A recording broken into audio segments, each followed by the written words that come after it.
Welcome to Friday Night Firelight, presented by Mortal Up. I'm Brian Brawdy, your host, broadcasting with Telestream's Wirecast, and sponsored by Nutrient Survival at nutrientsurvival.com, and of course, Firebugs at Firebugs, that's BUGGZ.com.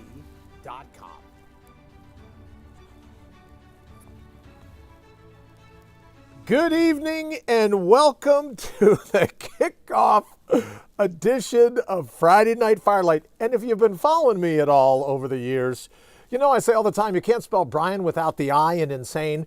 I couldn't have made it Sunday morning muffins, right? I had to make it Friday Night Firelight.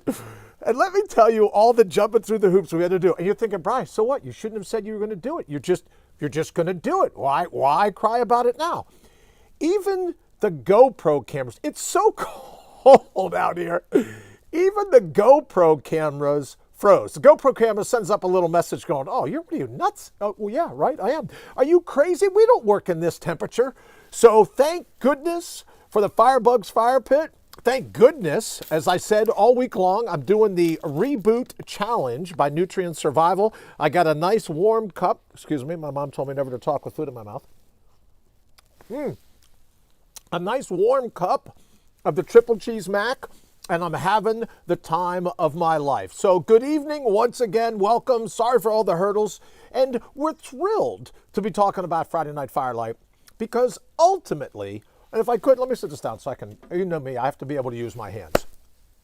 Everyone's always talking about, oh, what about the first 3 minutes after the Big Bang? I really couldn't care less about the first 3 minutes after the Big Bang. What I want to know is what were the first 3 minutes? Now, whether you believe we were evicted from the Garden of Eden or we walked off the savannas of Africa, I want to know what it was like, right? Science or religion, whatever your belief is. I want to know what were those first 3 minutes like? When our ancestors turned their backs on everything they knew and set out to make the unknown known, what was going on through their minds? And more importantly, a day later, right after running and maybe having a sprint from some wild animals that may have been tracking them down, at the end of the day, I'm absolutely confident they gathered around, regardless the size of their tribe, they gathered around an open fire, licked their wounds, kind of made plans, recanted some stories for the day, and then think about it, all the noises in the night, the lions, the cheetahs, the leopards, the hyenas, those things are scary sounding. All those things, it's not quite like a possum. When you sleep out and you hear a possum cry, that's scary. But hyenas, think about it, that's got to be even scarier. What must it have been like at the end of that first day going, yeah, man, I can't believe we left everything we knew. It is my opinion that sitting there, staring into the flames, reminded them of who they truly were, reminded them of the dirt in their DNA, of the absolute resilience of the marrow of their very bones. And it forged in them a belief that they could pull off literally anything. And that's why for me, and now if you know, the last handful of years, I've been recovering from 5 different brain surgeries to reduce the effects of a golf ball-sized tumor. And I should make mention of this. Wayne, if you could throw up the Firebugs logo, please. Bob Hurt and the team at Firebugs was very, very gracious, sent me a fire pit that I used throughout my recovery. And it was set so that at those ends of my own day, when I was up against the challenge, I could sit there and then try to discern what were the flames attempting to say to me. So Firebugs is very near and dear to my heart because it really was a part of my therapy. There were times where Ashley would call me in and go, really, it's 2 a.m, you're not coming in yet? And I would be sitting warming myself, thanks Wayne, warming myself by the Firebugs fire. And we're going to get a chance, because we don't have GoPros, I had a sky shot set up tonight. I had all these different shots, and it's just too cold. Play too cold. But I wanted to thank the folks at Firebugs because that was the beginning of my belief in thinking humanity must have been onto something, right? Think about it. They used the fire for warmth. They used it for protection. It was the first ever night vision, right? They used it for protection from the things in the night, and they used it to cook food. And if you think about, what was it, Darwin said, the two greatest things that humanity ever came up with, language and learning how to tame a flame. When you think about it, food has always been terribly important, and it continues to be so today if you think of big food, big pharma, big government, big whatever. But how is it that we're living lives where suicides are up, depression is up, drug use is up, all these things are up, given everything that we have in our country? All the absolute brilliance of everything going on around us, how is it that so many people feel as if they're just not getting their slice of the pie? And for me, staring into the flames, I'm hoping rekindles in some of those people a long-lost hope, a long-lost belief in themselves. And as I started to say, food was terribly important, because think of all the little nasty pathogens and all the different things climbing around inside of a food. Well, a nice fire helped with that food. Now, today you and I don't have to worry as much about the pathogens, but Wayne, I thought we could mention Nutrient Survival here very quickly, another one of our sponsors, two of our sponsors, because when you think of all of the nutrients packed, right, they say special ops grade. Well, you and I might not be special operators, right? I might not be heading downrange like that, but we deserve to eat like we are, food that's good for your mind and your body. Because here's one of the things Darwin was hitting on, I believe. When you think about the growth of the human mind post being able to cook food on a fire, you got to be impressed with nutrients. And I said just yesterday to a friend of mine at Nutrient Survival, look, if not, you might as well just eat styrofoam packaging peanuts, right? It has to be nutritious, but it also has to be tasty food. And let me just get this out if I could. It's not like a Cabernet, right, that gets better tasting as you sit it up on the shelf and let it go on forever. All these people bragging about 25-year shelf life. If it tastes lousy now, what's the chance it's going to taste any better in 2.5 decades? So in an emergency preparedness food, for me, now I know I've said in the past that you should be looking at a different place, different company, but I've learned about Nutrient Survival because it tastes great for today and it's good to put up for tomorrow. My kids like it. The bars, the cookies, the food, like I said, the lasagna, the cheesy, all of the different foods that they make. And here, getting hot water right on the fire bugs. And I'm so sorry that you can't see this setup, but we'll have better cameras to beat the cold next week. But all you do is add hot water. And I say all the time, Nutrient Survival, best thing to happen to hot water since Old Faithful, right? You can go ahead and get the nutrients. It tastes great, and you can use it to do what you want to do today, and then put it aside so in the case of an emergency. And look, it's one of the things you and I need to focus on now. We have become dependent on being codependent. And all I'm suggesting is that our ancestors way back when, they had to think on their feet. They had to come up with ideas right in the moment that would let them know, here's what I need to do, not just to survive. They weren't just interested in surviving, but in thriving itself. And that's why it's so important for us to have a plan. I talk all the time about being preparedness. And you may have seen me on National Geographic's Doomsday Prepper.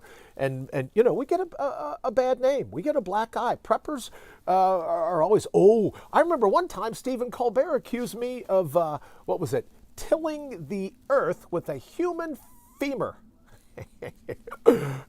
To be honest with you, my numbers went up after that, so I wanted to send him roses on the anniversary of that spot every year, right? Just because it was great. But you don't have to be crazy to be a prepper. If you, let's say, do you lock your deadbolt before you fall asleep at night? You're a prepper. Do you buy aspirin in a bottle, Tylenol maybe in a big bottle, put it in your medicine cabinet, right? You're a prepper. Do you wear a seatbelt in your car? You're a prepper. Do you put away money for your kids' college fund? You're a prepper. All I'm suggesting is that we can work to be a little more self-reliant and a little less dependent, as I said earlier, on big pharma, big food, big government, all these big plans. But how about near and dear to your own heart? I don't want to be in a position I was in the immediate aftermath of Hurricane Katrina, and I remember watching families with no food and no water.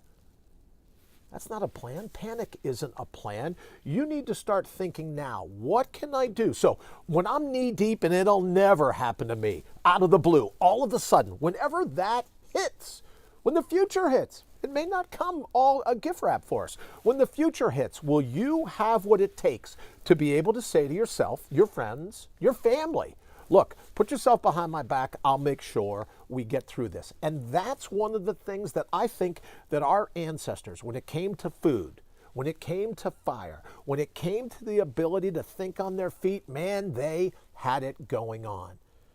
And all I'm suggesting is that it's quite possible. And what I want to focus on throughout our Friday Night Firelights is, what are you doing so that come what may? A friend of mine joked the other day, called me the connoisseur of come what may, right? Or the art of ready. What is the art of ready? What's your plan? What are you going to do? We've been saying in the outdoor industry for years, if you panic, you perish. So what is your plan? Not just physically, even philosophically.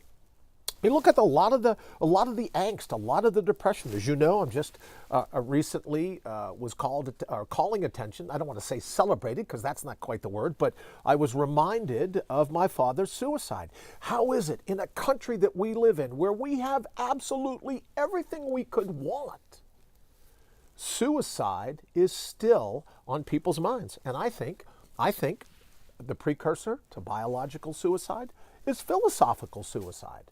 And I think we give up on ourselves long before we open the window, we head into the garage, whatever mode that you want to use to go on to the next life, there's a philosophical suicide. And we see it playing out each and every day because we're eating crappy food.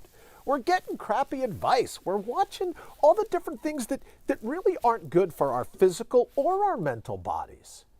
And I think that leads us to get to the point where we go, I feel lousy, I think lousy, life just isn't worth it. But what if it is? What if it really is worth it? What if you cleaned up your diet? Not just your diet in your gut. What if you cleaned up the diet of your gray matter? And that's really what I want Friday Night Firelight to be, is the ability to say, let's gather around the fire. I say all the time that firebugs, they do families right. Get the kids with the Game Boys and the Switches and the Nintendo. Is that a word as well? Nintendos and all the distractions. Let them be distracted by sitting around a fire. Let them be distracted by the smiles on each other's faces and the stories. Let them be distracted by some great s'mores, some fantastic food. Do that, and it makes the family bond stronger. And that's what I'm hoping. Let's say you don't have a family. I'm hoping that Friday Night Firelight is that thing that we can do where we can kind of bond together.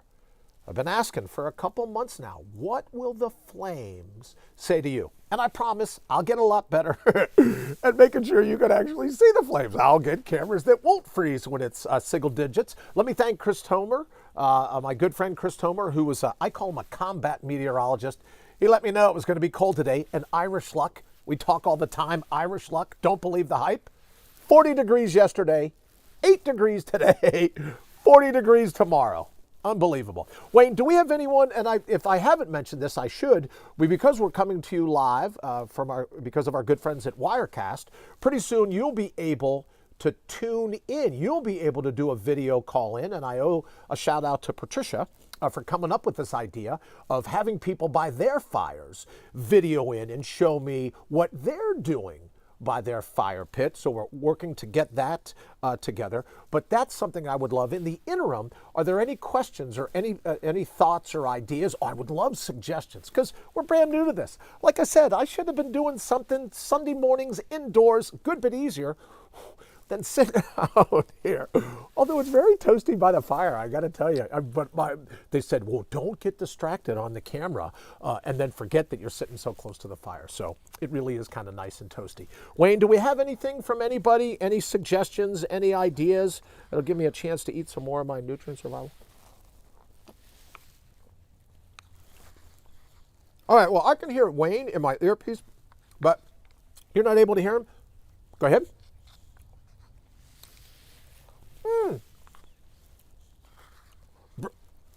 Brave soul. Eric Christensen, who is the CEO, excuse me, again, my mom.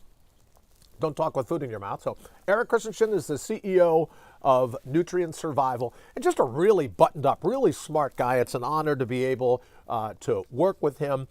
And I will tell you this, Nutrient Survival is onto something. You may remember years ago, I did this commercial. You may not be a prepper now, but you will be. But that's before I knew. That's before survival food, if you like, emergency preparedness food, if that's something you're more comfortable with. That's before I knew it could taste as good as this stuff does. Honest to goodness, right? It's like, now I know you're thinking, Brian, look, you can't be your size without enjoying a good bit of food. And I do. I enjoy what I eat. But here's the thing about emergency preparedness food. You don't want to be in the thick of it, as I said earlier, knee deep, and it'll never happen to me. You don't want to be in the thick of it and then go to pass out the emergency preparedness food to your kids and have them hate it. You've got to be focused, your family, your friends. You've got to be focused on the threat ahead of you. You don't want to be in a position to be passing out stuff that tastes like sawdust, stuff that tastes like styrofoam peanuts. And then instead of facing on the threat, you got to turn around and go, oh, I don't like this. Oh, no, this isn't good. This doesn't taste good. Well, with Nutrient Survival, I don't have to worry about that. They love it. They fight over it. You should see when Rebecca sends the chocolate chip cookies, it's a brawl to get to these things. So that would be my suggestion to you is, why you should look at Nutrient Survival, and Eric, thank you very much for tuning in. I super appreciate it. Why you should look to them is it's just as good today as it will be tomorrow, as it will be 25 years from now. So get your kids, get your children, get your family signed in, right? Get them all buttoned up when it comes to how great this stuff is. So then in an emergency situation, they go, I got this. Let me get some lasagna. Ooh, the Southwest medley. That's some good stuff. Then they're preoccupied. You can focus on the threat at hand, and that's why it's such a big deal. So, Eric, thank you so very much for everything you've done. And also, Bob from Firebugs, I hope you get a chance to tune in as well. Now, I'll tell you, folks, what I'm going to do, and in the interest of full disclosure, we had to do this a little differently for our first episode because it is bone-chillingly cold. It's great here in front of the fire, but everywhere else, it's pretty chilly. So, with Firebugs, they have a propane fire pit, they have a wood fire pit, and I have to say some thanks out to Billy, most certainly, because they also have what I call fire bugs on the fly. So for future episodes, we'll be doing a little more bushcrafting, where we'll be out and about. And this setup, this little threefold, I call it the teepee, the fire teepee. You put your logs in there so you can be out and about and still have a great time with your family around a Firebugs fire pit. So we'll get some more footage of that. And in subsequent shows, and it's not teeth-chattering cold, we'll be doing some from the fire, where we're burning fire. Tonight's is a propane pit. I got to tell you, I love it. And here's the thing. One of the concerns was when you do propane, people were like, oh, well, how do you cook on propane? Well, how do you cook on propane on a grill anywhere you go? The nice thing about Lodge, which is why, and I have to be honest with you, I'm not all that good at this cooking on an open flame. I'm learning how to do it. That's why I'm loving the deal with Lodge, those cast iron pots and pans and everything else, because you keep all the grease that you would normally be worried about. You keep that grease inside of it. Cooking is fantastic. Then you don't worry about it getting down in the flames. I guess out in a wood-burning fire, it's a little less of a concern, right, about the grease getting down. But with Lodge, I slap a Lodge on there, put the meat, cook. I know we were doing mystery meat. I have to tell you, it was a bratwurst, and I did it on one of the Firebugs. I posted a picture the other day, one of the wiener dogs, the wiener roasters, got it right in there and got it cooking up good. But it was so cold out here, I had to eat it while Wayne was busy dialing in everything for the show. So I promise we'll get some more episodes or some more pictures of the different ways that you and your family can forge that bond, that you and your family can, because here's the thing, the future doesn't necessarily have to be what we think it's going to be. But how cool would it be to have a plan so that no matter what Mother Nature throws at you, no matter, right, left over from Hurricane Katrina, again, as I said, no matter what Mother Nature, no matter what man-made plans are throw at you, you and your family, the cold's even affecting my hands. Have you noticed I'm not able to talk if I can't move the digits in my knuckles, right? But you want to make sure that your family has a plan to be able to deal with come what may. All right, let's get back to the flames. Wayne, how are we doing on time? You know me. I keep talking away and I'm not paying attention. 20 minutes in, so let's do another 5 or 10 minutes here. I don't think that'll be too bad. So one of the other suggestions that we got is this whole thing of community bonding, and I'm a huge fan of that. And we're hoping that Friday Night Firelights allows us to do allows us to do just that. It's a way for us to come together, and I'm not a big fan in a lot of the traditional, oh, why don't you tell me what happened when you were little, and if we can go back and address your wounded inner child and this and that. I don't know about that. I got to tell you, I'm a big fan of a therapy. I call it Mortal Up, but it's what are you going to do right now, in this moment, to put a smile on your face? Right? I know life's been tough. Childhood was tough. Mine was tough. We're all tough. But that's good. Let's leave that back there. What are you going to do right now to warm yourself by the fire? What are you going to do right now to, as I said, put a smile on your face? What are you going to do right now to be important to your family? Right? Everyone's talking about, oh, we need empathy. We need empathy. I'm a huge fan of empathy as long as you have it with your mirror first. Right? Because just like speaking another language, people say, oh, well, do you know how to speak German? I don't. So then how can I speak German to other people if I don't understand it myself? So how can we have empathy to other people if we don't have empathy for ourselves? And that's the essence of Mortal Up, is to remember who you ultimately are. Because just like our ancestors, you're smarter, faster, stronger, more capable, more unstoppable when you remember who you ultimately are. Not all the bylines, not all the things that have been said about you, not all the incoming, right? Everyone's busy now being triggered about what everyone else has to say. The heck with them. I don't listen to them anymore. I do what I want, right? Eat what I want, come sit by the fire when I want. And I think that's going to be the key. I get in trouble all the time. People go, oh, so are you advocating that we be a little more self-centered? Yes. As a matter of fact, I am. I am, right? Oh, well, isn't everyone else important? Yeah, maybe so. I mean, I think you will get there. But here's the thing. How can you make someone else feel important if you can't make yourself feel important first? Again, one of the tenets of Mortal Up. So as we get into Friday Night Firelights, and I hope you'll join us again, as we get into all of this, it will be to remind you who you ultimately are at your core. Right? So when those thoughts, like they must have hit my dad, that philosophical suicide, that philosophical suicide that we mentioned earlier, what do you and I have to do to keep that at bay? Strong family bonds around a fire, that might help keep it at bay. Having food that's nutritious, right? We don't need all the chemicals, all the processed, all the different things that, as I said earlier, the big food, the big pharma, they're all trying to get us. What if you and I go back to simpler times? And I think that the simple times pulled out the complexity of the human mind. And that's what I think we're missing today.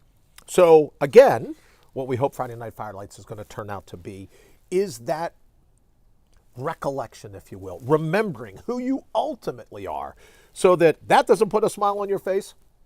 You should try some of this. If that doesn't put a smile on your face, we don't know what will. But that's going to be the goal of Friday Night Firelights. I want you to remember, I want us to remember who we ultimately are before fate got to us, right? Before life got to us. Because here's the thing, do you ever wonder, maybe it's not supposed to be an easy gig. Maybe we're supposed to be challenged. Excuse me, I say all the time, our obstacles are our oracles. What if we're here to run the table, but it's supposed to be a bit of a struggle? What if our problems are our preachers? Ever think of that? Some people, I got all in trouble. I did an interview not too long ago over on another channel, and someone said, well, how do you normally suggest you greet other people? I go, I hope you have a lousy day. And they go, what? Wait a minute. You mean you hope we have a great day? No, I hope you have a lousy day. And they're like, why would you say that? And I go, well, because if you have a lousy day, you'll have a great night once you've mastered that lousy day. I think as we started this, we become dependent on codependency. We've been, and who knows, maybe it's refrigerators, right? Convection ovens, who knows? But everything, we have it at our command, and we don't have to struggle. We don't have to hone ourselves, right? You think about it. What's a knife's best friend? The whetstone that you use to sharpen that knife with. So all I'm suggesting is maybe you and I shouldn't run from struggle. Maybe we shouldn't run from some of the hurdles, some of the obstacles. Maybe, just maybe, you and I are built for that. And because we haven't exercised that strength, that resilience, that grit, maybe because we haven't exercised that, we look at life and go, it's not all that special. I think it is special. And I will say to you, having been challenged, as I have been over the last handful of years with the tumor and the aftermath of trying to get rid of it, some of the most meaningful moments have gone. And this is, let me just say this. This is probably when Wayne will kill the microphone because I want to get in trouble for this, right? But some of the best moments I've had, I haven't felt like having those moments. People say, well, feelings are important. I don't care about your feelings. Why? People say, how could you say you don't care about my feelings? Because I don't care about my own feelings. So many mornings when I recovered, I didn't feel like getting out of bed. I didn't feel like doing push-ups. I didn't feel like doing 80% of what I had to in order to be able to recover. I didn't feel like it, but I did it anyways because progressively adapt to a muscle, right? When you have progressive adaptation in a muscle, the more you do pull-ups, stronger your back becomes. Well, there are philosophical push-ups and pull-ups. The more you progressively adapt your philosophy, the stronger you become. As I say to people, I hope you have a crappy day. And they go, really? And I go, yeah, because once you've managed that, once you've eclipsed that, once you've gotten over the hurdle, you can look back and go, what else am I able to do that I've never thought I could do before? And that, to me, is the essence of Mortal Up. It's not supposed to be comfy, cozy. We're not supposed to be couch potatoes. We're not supposed to have everything handed to us. What about the grind? And I love it. And people go, oh, I can't believe you're gonna tell someone you hope they have a day that's just, it's all grind. I think that's what separates Mortal Up, right? That's what separates some of us from the rest of us. And I'm in hopes that Friday Night Firelight will be this moment. We're going to do it every Friday night, 8 p.m. Eastern. I hope it becomes a community where we can go, yeah, it was a back-breaking day, and we can give each other high fives. Hey, let's hear it for back-breaking days. Because when you have a back-breaking day, by the end of the day, you've surmounted it. And you get to look in the mirror and go, you know what?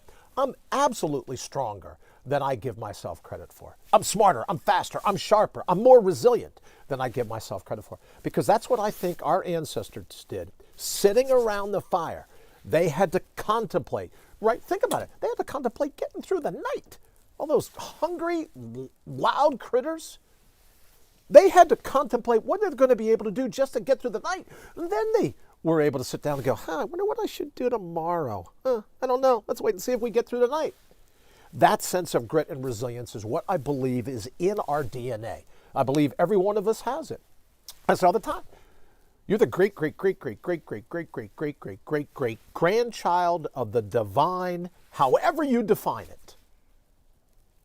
And as that satellite office, as that fingerprint of providence, what is it that you're here to do? Don't listen to all the naysayers, all the people, oh, well, we'll give you a master class, or we'll do this, or we'll do that. You are a master class, brother. You are a master class, sister. All you need to do is to be able to have that discussion with the mirror. And I think, right, we're going to stay at the mirror long enough for the mirror to stare back at us. And that's when we start to have meaningful conversations. And I'm hoping you will come here and share those conversations with us. Share your pictures, share your videos of you sitting along the fire so that we can build this together. All right, Wayne, how we doing on time?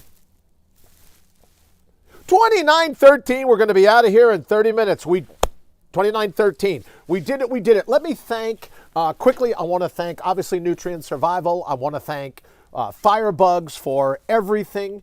And also, I should thank Sean at Wirecast, who's been with me since before the tumor. Thank you so very much for allowing us to stream. And you should know Wirecast is going to give us the ability, I think up to 7 of us can use a video chat to come in and show our sense of where we are along the fire. I want to thank my friends. I want to thank the people that have supported me throughout our hiatus. Wayne reminds me that we had done episode, I don't know, 3 or 4 or almost 500 and some.